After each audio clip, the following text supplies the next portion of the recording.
Hey guys, welcome back to Magic in the Basement. Today, I'm gonna do a little something different.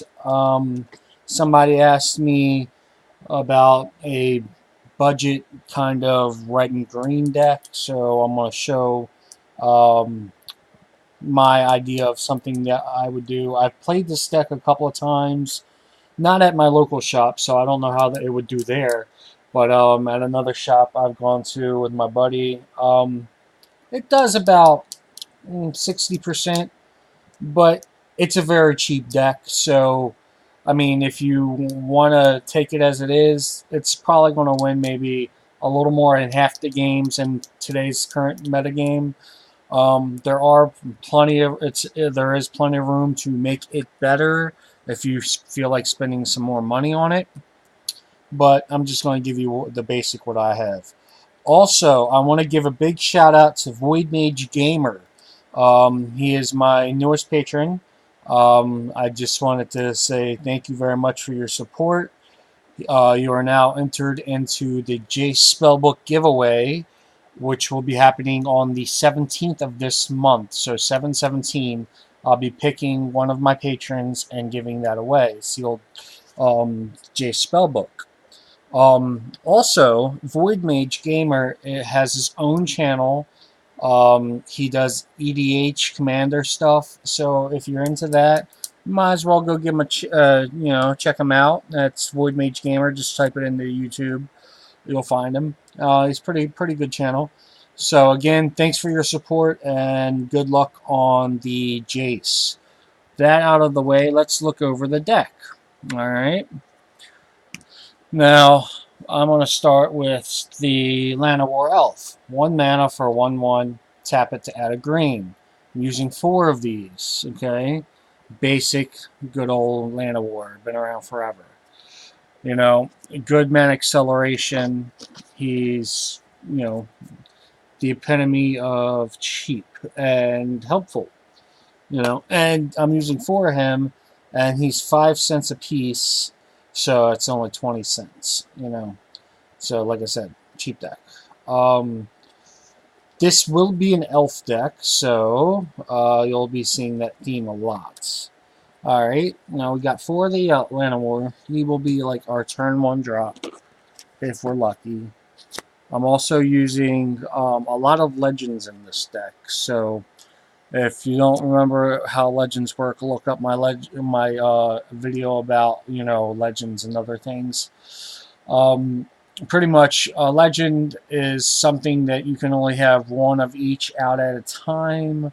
So you can only have 1 of her out on the board at a time, even though I'm using 3 in this deck. I like her for a couple of reasons. She's a 3-drop, but she's a 1/1 creature. Whenever another elf enters the battlefield under your control, put a 1/1 counter on there. And then and then she's got tap ability. Add a green equal to her power. So she can tap for 1 green as soon as when at start. But as more elves come into play, she can tap for more green. Also, as more elves come into play, she becomes a stronger beater. So she's a good card. Okay, I use 3 of her, and she is 25 cents a piece, so that's 75 cents. Again, not expensive at all. Alright, now here's one of the best creatures, I think, that make this deck work. We got Grand Warlord Rhoda, okay? This is a 4 mana creature, a 3/4 legendary. Again, so you can only have 1 on the battlefield at a time. But it's got haste, so it can attack as soon as it comes in the battle. It's got ability. Whenever 1 or more creatures you control attack, add that much mana and any combination of red or green until end of turn. You don't lose the mana as the steps of the phase end. That means that when you're attacking in your attack step, your mana that you generate there will carry over to your main phase too. So, say he attacks by himself. He's going to generate a green or a red for you. which in main phase 2, you can use it for another spell or another creature, etc. Very good in this deck, I believe. Very good in general. I think it's overlooked and also very cheap. We're using 4 of him, and he is... Rhoda is 40 cents. That's right, 40 cents. So if play set's $1.60. Alright, and as you see, also an elf. Then we're going to be using Hellar, the Fire Fletcher. A 3 mana for a 3/3, okay, with trample. Not too bad. He's also an elf. He's got, whenever you cast a spell that was kicked, put a 1/1 counter on Hellar, and then deal that much damage equal to the number of 1/1 counters on it to each opponent. So not only is he a 3/3 trample, when he comes in, he will boost up your Marin. Also, he's got trample, so he can trample over guys. But with the kicking thing, he can get bigger and burn people at the same time. So he's multifaceted. I use 4 of him in the deck, and he is a whopping 5 cents. So that's not bad at all. That's 20 cents you're looking at for the playset. Alrighty. That was elves. So I have any more creatures in here? Yeah, okay. Let me put the next creature out, and I think the rest is spells. Nope. Sorry, I almost missed a big one. Alright, no, this isn't the big one I was talking about, but we got 1 Rishkar in here. 1 Rishkar. Because I didn't want to overload it with him, because he is a 3-drop. So I figured I'd try 1. He's not bad. He helps, put 1/1 counters on things, and makes the whatever has a 1/1 counter on it tap for mana, for green mana. So he's a 2/2 legend. When he comes into play, put a 1/1 counter on each of up to 2 creatures. Each creature what you control with a 1/1 with a counter on it has tap to produce a green mana. Got 1 of him in here. He's not too bad. He is Rishkar. This is about 20 cents. Alright, so yeah, cheap. Now, for the beater of the deck, one of the big beaters, we have Stillleaf Champion. 5/4 for 3 mana. And he's also an elf. So he works with all the other elves and the Marin. When Stillleaf Champion can't be blocked by creatures with power 2 or less. So any of you're playing against weenie decks with 1/1s and 2/2s, they can't block him at all. So they can't gang up together and block him and kill him out. He is 3 green mana. So, but in this deck, you're producing so much mana, green mana, red mana, whatever mana you need. It's pretty easy to cast. So we have 3 of him in this deck. You could put 4. I did run 4 of them at one point, but I dropped it to 3 and put some other spells in. But yeah, he's a 3 or 4. I'm using 3.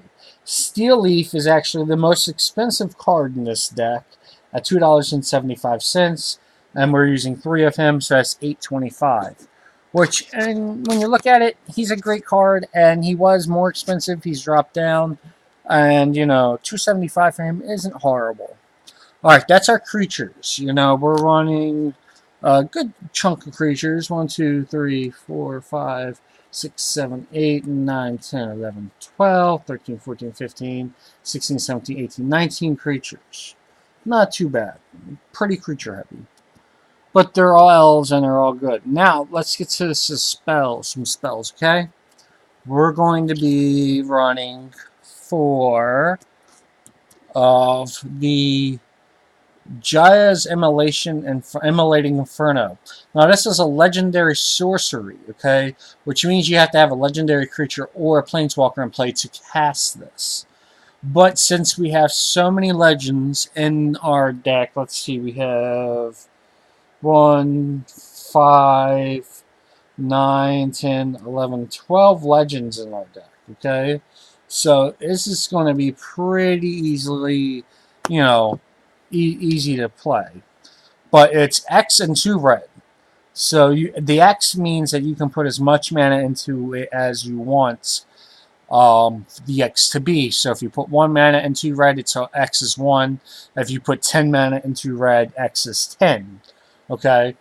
So the Jazz Immolating Inferno deals X damage to up to 3 targets. This is why I like it, because it could be spot removal. So say they have 3/1/1, you put 3 mana into it and kill all 3 of them. Say they got, 5 life left, you can just put 5 mana into it, and then, or 7 because you have to pay the 2, and then, late game and just hit them in the face for lethal. This is a great card. It's a mana. You can sink your mana into it to be as much as you want. We're using 4 of them. And the Inferno is 10 cents. So that's only 40 cents. Alright, let's go on to our next spell. It is... there we go. Gifts of Growth. Now, this is a 2-mana instant with a kicker of 2.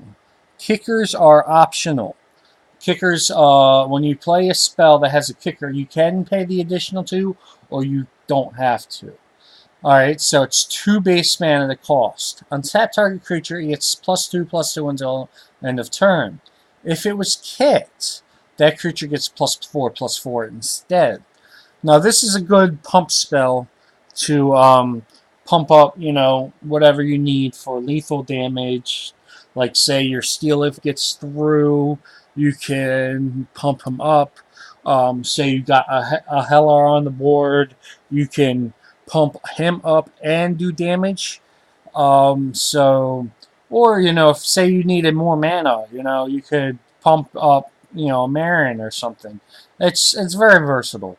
And it untaps. So, say you play it on their turn when they're attacking, you can untap one of your creatures that you attacked with, beef it up as a good blocker. They won't see it coming, and you might even win that combat.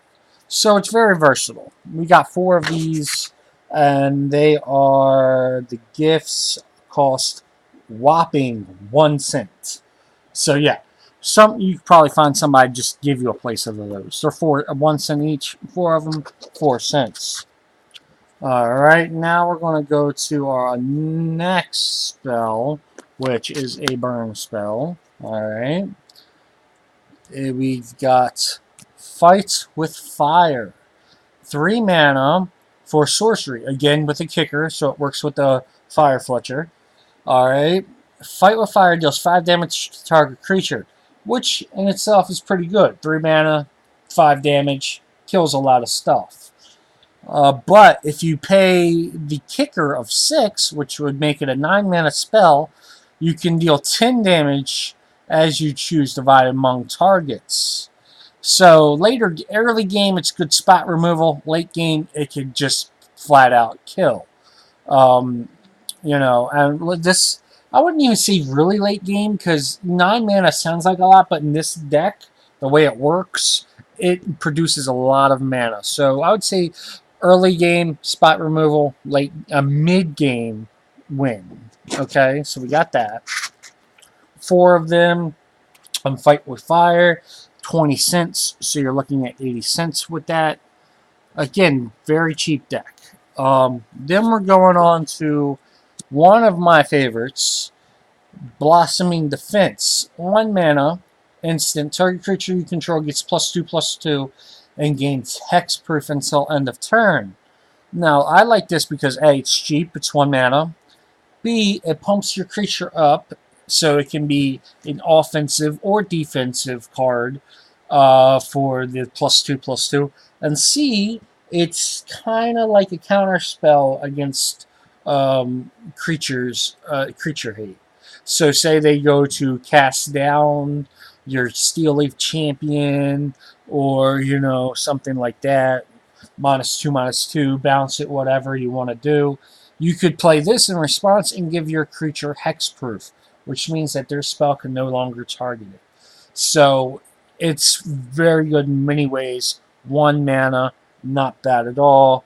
We're using 3 of them in the main deck at 50 cents a piece, $1.50. Alright, and our last spell that we're using in the main deck, Wild Onslaught, 4 mana for an instant. Put a 1/1 counter on each creature you control.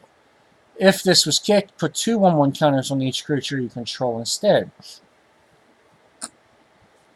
Again, a kicker works with Fletcher.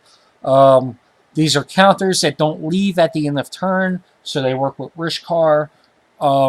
And they work on Marin, boosting her so she can tap for more mana. It's just a good card in general.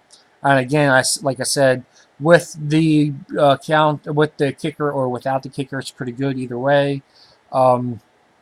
This is going to probably be kicked most of the time for finisher, but if you don't have the 8 mana, you just kind of need to get out some more damage or some more defense, in case they play like a burn spell or it hits multiple creatures or whatever. This is good for that. And at instant speed, it can be played offensively or defensively. We're playing 2 of those in the main, and they are going to be 4 cents. So that's 8 cents. So there you got that. And then we have our mana base is pretty simple. I kept it all basic. 10 mountains and 14 forests. So we're running 28 lands. Pretty basic. I mean, there are other lands, but I was keeping this budget. I mean, there are, you got your root-bound crags, you got your, other things of that nature that will produce either or. But like I said, basic lands, cheap. Most game shops will give you some if you need them. Fat packs come with land packs.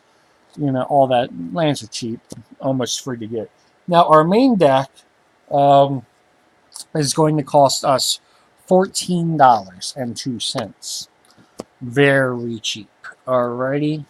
Now, when I say main deck, you can have a sideboard. In Magic the Gathering, when you play structured play, your main deck has to consist of at least 60 cards. At least. But you can have a sideboard deck of 15 cards.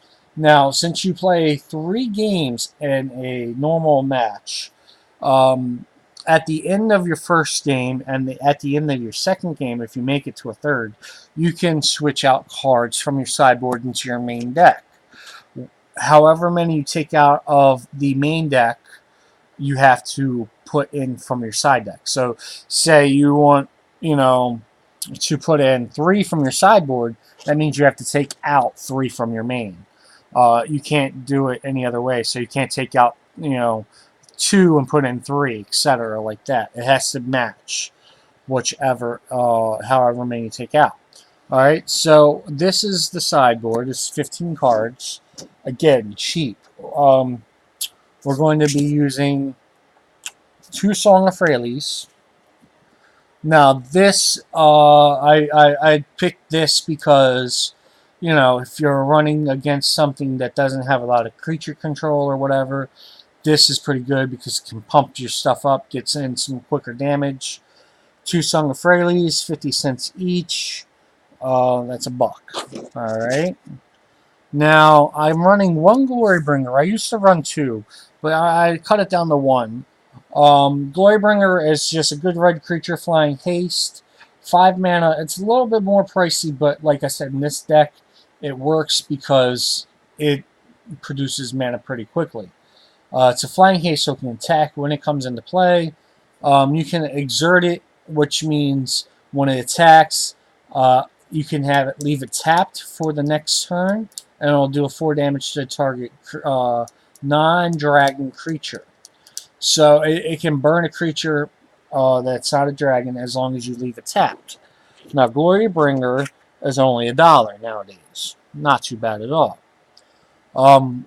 one of the more expensive cards in our sideboard that we're running 4 Braid in the sideboard. Now, this is a very versatile card. 2 mana for an instant, and you get to choose one of the effects. Deal 3 damage to target creature, or destroy target artifact. In this format, killing artifacts is pretty good. And if they don't have a lot of artifacts and just need more creature hate, also again good. 2 mana, instant, you can't go wrong. Now, braids are $1.20, and we're running 4 of them, so that's $4.80. Alright, like I said, one of the more expensive cards in either of the decks, sideboard or mainboard. We're running 4 Beaumont Carrier. I'm sorry, 3 Beaumont Carrier. Stand corrected. Sorry about that. Now, this is a 1/1 for 1. It's got haste. Whenever it attacks, put the top card face down. And then you can discard your hand, sacrifice the carrier, and put those exiled cards with Beaumont into your hand. So when he attacks, you exile a card face down, and it builds up over time each time he attacks. When you are ready, you can discard your hand, sacrifice him, and get all those cards back. This is good because A, it's a 1-drop. B, it's good for after you've already played your hand out, and you need some more gas. You could just sacrifice him, get those cards back, have a new hand. Beaumont Carrier is 20 cents. At 3 copies, that's 60 cents. We're running 2 shocks, pretty basic, 1 mana, 2 damage, target any target. This is just for like spot removal. If they, like I said, if they got a lot of creatures or whatever, small creatures, or even if you need to do 2 damage to the face for the game. Shock, 10 cents each. That's 20 cents. We're running 1 of the Liberators. This goes good with the Rishkar. It's just a basic 2 mana, 2/1 elf. When a permanent you leaves the battlefield, after you play him, afterwards you get 2/1/1 counters on him. So, he can pump himself, and if Rishkar's out, he gets the ability to tap for mana if that's out. He is 10 cents. Again, not expensive. We got another Blasphemy Defense. In case we need a 4th in our main deck, if they got a lot of creature removal or something, we want to play some protection. There's your 4th one. That is the 50 cents. And then we got Champion of Rojas. Jackal Warrior, I know he's not an elf, but I did like the fact that when you exert him, you can put a card from your hand into the battlefield. So, if you if you decided in Glorybringer or something like that, you attack with this guy, and you can put it right in the battlefield, and it can, lead to some big plays. He is only a quarter, 25 cents. So our side deck comes up to $8.45. Mix that with our main deck, and you're looking at $22.47. So your full main deck and your side deck comes up to pretty much $23.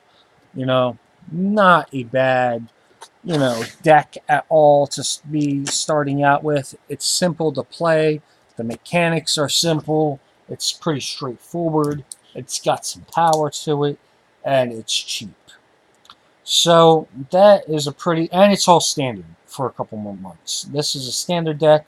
In a couple of months, the Ether Revolt and the Hour Dev stuff will fall out.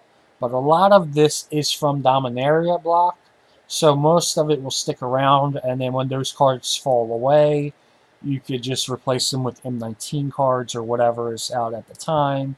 There will be plenty of good replacements. So if you're looking to start off, this is not a bad starting point. It's cheap. It's decent power. It's not complicated to play. And it's fun if you like elves. It's themed. Elves, Bernie Burn, you know, good times.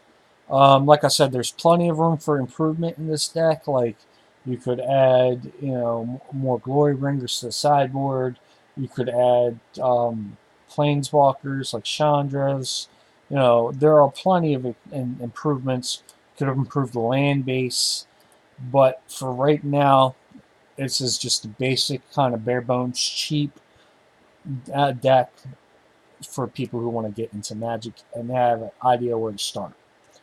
All right, guys. I know that my video ran a little long, but I just wanted to give a good explanation of the cards and why I picked them, how they work, etc.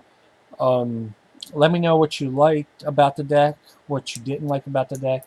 Let me know in the comments if you want to see more videos about decks, whether they be budget or not budget, just builds, let me know. I'd be happy to do more decks. I have more decks. I have a knight deck. I have a commander deck that's vampires. I've just built. I like to build decks. I don't mind going over them with you guys. So let me know. If you like it, I'll make more. If not, I'll think of something else. Again, shout out to Void Mage Gamer. Thanks for your support, bud. Good luck on the giveaway. And I will catch you all next time on Magic in the Basement. Thank you very much. Bye bye.